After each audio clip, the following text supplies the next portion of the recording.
یہ وہ گاڑی ہے جو باغسر سے راولپنڈی جا رہی تھی، کنڈ بڑیلی کے مقام پر بدقسمتی سے حادثے کا شکار ہوئی، جس میں 2 افراد جاں بحق ہوئے اور 17 افراد زخمی ہوئے۔ زخمیوں کو یہاں سے ڈسٹرکٹ ہیڈ کوارٹر اسپتال بمبر میں منتقل کر دیا گیا، جن کی طبی امداد وہاں پہ جاری ہے۔ تو ناظرین، اس واقعے کی اطلاع ملتے ہی ایس پی بمبر اور ایم ایس ڈاکٹر محبوب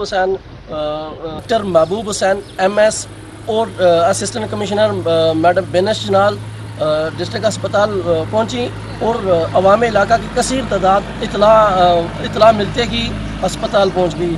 یہ وہ بدقسمت جگہ ہے جہاں سے، اگر میرا کیمرہ مین آپ کو دکھا سکے تو، یہ موڑ ہے جہاں سے آئے روز حادثات معمول بن چکے ہیں۔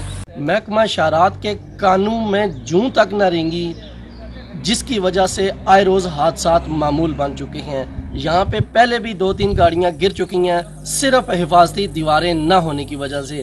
اگر حفاظتی دیواریں بنا دی جائیں، ممکن ہے ایسے واقعات رونما نہ ہو۔ کیمرہ مین نواز چودھری کے ساتھ سعد چودھری، کے ای نیوز، بمبر، آزاد کشمیر۔